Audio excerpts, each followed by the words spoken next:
খবরের শুরুতেই আজকের সংবাদ শিরোনাম। গণনার দিন কেন্দ্রীয় সরকারি কর্মীদের বিশেষ নির্দেশিকা কমিশনের।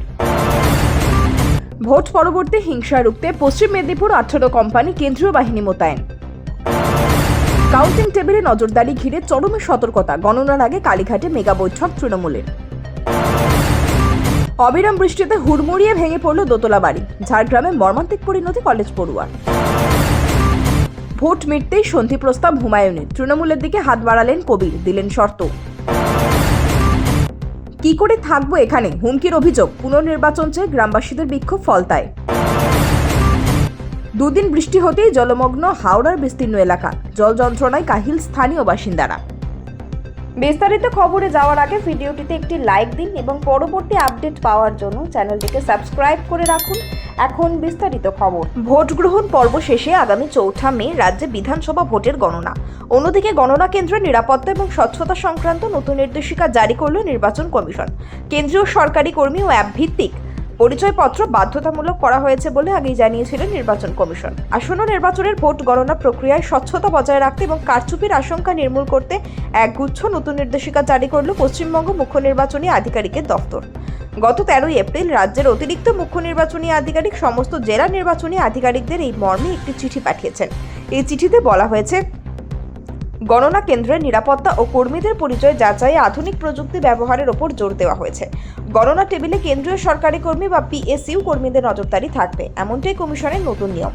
প্রতিটি গণনা টেবিলে স্বচ্ছতা নিশ্চিত করতে কাউন্টিং সুপারভাইজার বা কাউন্টিং অ্যাসিস্ট্যান্টের মধ্যে একজনকে থাকতে হবে।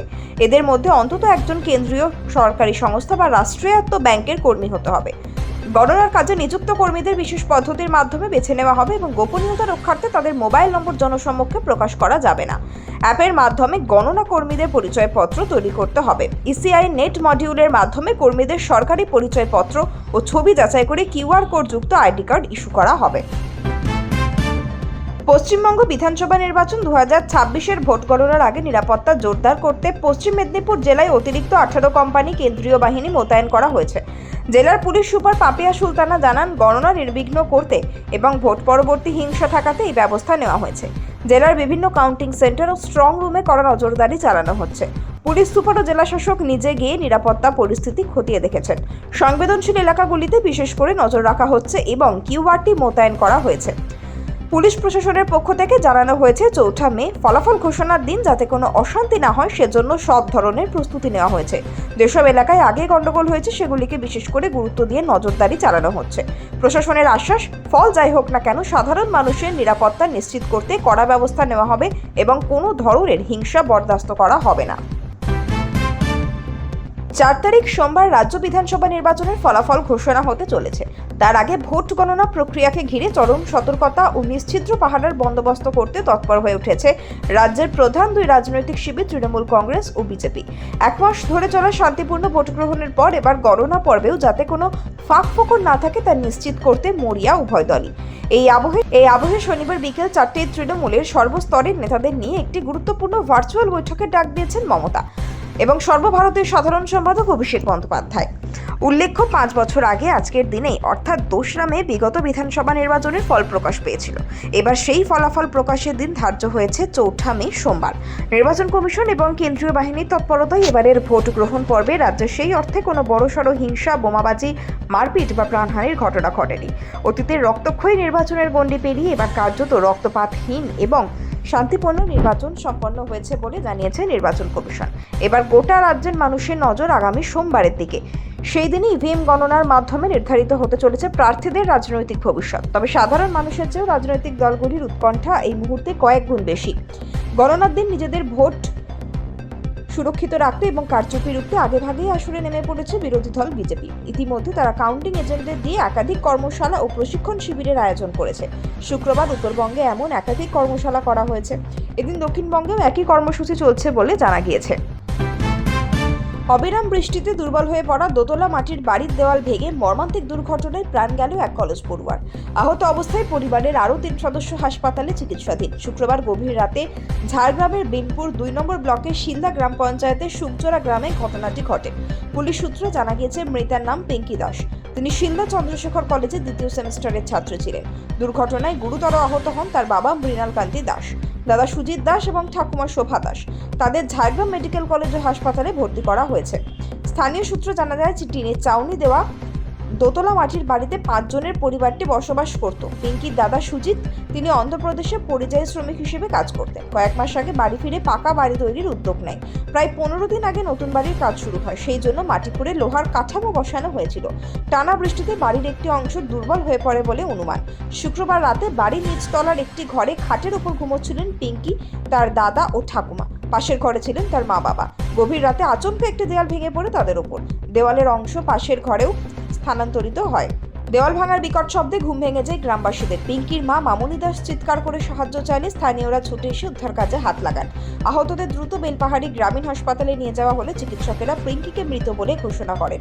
পরে অন্য আহতদের ঝাড়গ্রাম মেডিকেল কলেজে স্থানান্তরিত করা হয়। ভোট মিটতেই ফের ভোলবদল হুমায়ুন কবিরের। তৃণমূলের দিকে সন্ধির হাত বাড়ালেন শাসক শিবিরের থেকে বহিষ্কৃত নেতা। ফলপ্রকাশে দুদিন আগে রীতিমতো বিস্ফোরক দাবি করলেন আমজনতা উন্নয়ন পার্টির সুপ্রিমো। জানালেন তৃণমূলের সঙ্গে সরকার গঠনে থাকতে পারেন তিনি, তবে তার জন্য দিলেন শর্ত। পাশাপাশি শনিবার তিনি মমতা বন্দ্যোপাধ্যায়, অভিষেক বন্দ্যোপাধ্যায়কেও যথেষ্ট আক্রমণ করেছেন হুমায়ুন কবির। শনিবার বহরমপুরে আমজনতা উন্নয়ন পার্টির সুপ্রিমো বলেন, তৃণমূল যদি হাঁটু গেড়ে আমার কাছে ক্ষমা চায়, পরে যা হয়েছে ভুল হয়েছে, দুর্নীতি করা ভুল হয়েছে, আর দুর্নীতি করব না, তাহলে তখন সমর্থন করার ভাবনা চিন্তা করব। আমার মতো নেতারা চুপচাপ আছে, কমিশনের ওপর ভরসা আছে, কোথাও কোনো সমস্যা হবে না। মমতা অভিষেকের উদ্দেশ্যে তার কটাক্ষ। চৌঠা মের পর অভিষেক বন্দ্যোপাধ্যায় দুবাই চলে যাবে। মমতা বন্দ্যোপাধ্যায় দীঘার জগন্নাথ মন্দিরে কীর্তন করবে। দ্বিতীয় দফার নির্বাচনে আলোচনার কেন্দ্রবিন্দুতে উঠে এসেছে ফলতা বিধানসভা। এই কেন্দ্রের কয়েকটি বুথে ইভিএম মেশিনে টেপ লাগিয়ে দেওয়ার অভিযোগ উঠেছিল। বেশ কয়েকটি বুথে পুনর্নির্বাচনের প্রস্তাব পাঠানো হয়েছে রাজ্যের মুখ্য নির্বাচনী আধিকারিকের দপ্তরের তরফে। যদিও কমিশন প্রতিবেদন লেখা পর্যন্ত কোনো সিদ্ধান্ত জানায়নি। শনিবার দুপুরে পুনর্নির্বাচনের দাবিতে বিক্ষোভ গ্রামবাসীদের একাংশের দাবি, ভোট গণনার আগেই কিছু লোকজন ভয় দেখাচ্ছে, বাড়িতে থাকতে দেওয়া হবে না বলে হুমকি দেওয়া হচ্ছে। এদিন সকালে ফলতা বিধানসভায় হাসিমনগরে গ্রামবাসীদের একাংশ রাস্তা অবরোধ করে বিক্ষোভ দেখান। ফলতা বিধানসভা এলাকায় পুনর্নির্বাচনের দাবি জানিয়েছেন তারা। ইসরাফিল চেকদার ও সুজাউদ্দিন শেখ নামে দুজনের বিরুদ্ধে অভিযোগ তুলেছেন স্থানীয় বাসিন্দারা। কমিশন সূত্রে খবর, হুমকির অভিযোগ থাকলেই সংশ্লিষ্ট ব্যক্তিদের গ্রেপ্তার করার নির্দেশ দিয়েছে কমিশন। এক গ্রামবাসী বলেন, ঘরে এসে হুমকি দিয়ে যাচ্ছে, কেস করে দেয়া হবে, মেরে দেয়া হবে বলে হুমকি দিচ্ছে। আমরা কি করে থাকবো এখানে? ভোট গণনা হয়নি, তার আগেই এরকম হচ্ছে। বিক্ষোভ দেখেই ঘটনাস্থলে হাজির হয়েছে পুলিশ ও কেন্দ্রীয় বাহিনী। রাজ্যের মুখ্য নির্বাচনী আধিকারিক দপ্তর সূত্রে খবর, ফলতা নিয়ে নজিরবিহীন সিদ্ধান্ত নিতে পারে কমিশন। শনিবার এই কেন্দ্রের কোনো বুথে রিপোল হয়নি। হাওড়ার বিস্তীর্ণ এলাকায় জল জমার সমস্যা দীর্ঘদিনের। সামান্য বৃষ্টি হলেই উত্তর হাওড়ার বড় অংশ জলমগ্ন হয়ে পড়ে। দুদিন আগেই প্রবল বৃষ্টি হয়েছে, তাতে জল জমে গিয়েছে লিলুয়ার মিরপাড়া এলাকায়। হাঁটু সমান জল জমে যাওয়ায় চরম সমস্যার মুখে পড়েছেন স্থানীয় মানুষজন। বাসিন্দাদের অভিযোগ, এই পরিস্থিতি নতুন নয়, বছরের পর বছর ধরে একই সমস্যা চলে আসছে। এলাকার লোকজন জানান, বৃষ্টি হলেই রাস্তায় জল জমে যায় এবং সেই জল ঠেলে নিত্যদিনে যাতায়াত করতে হয়। এতে সবচেয়ে বেশি সমস্যায় পড়তে হয় শিশু ও বয়স্কদের।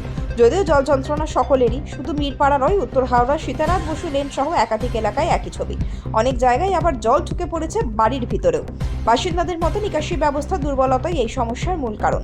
অল্প বৃষ্টিতেই জল জমে প্রায় 1 সপ্তাহ পর্যন্ত থাকে, আর ভারী বৃষ্টিতেই জল নামতে থাকে প্রায় 10 থেকে 15 দিন। বারবার প্রশাসনের দৃষ্টি আকর্ষণ করা হলেও এখনও কোনো স্থায়ী সমাধান মেলেনি। এই বিষয়ে হাওড়া কর্পোরেশনের এক আধিকারিক জানান, ভোটের দিন রাতে বৃষ্টির পরে একাধিক এলাকায় জল জমে যায়। পরিস্থিতি সামাল দিতে 18টি পাম্প চালানো হয়েছে এবং অনেক জায়গায় জল নামানো সম্ভব হয়েছে। তবে এখনও কিছু এলাকায় জল জমে রয়েছে, সেখানে অতিরিক্ত পাম্প বসিয়ে জল নিষ্কাশনের কাজ চলছে।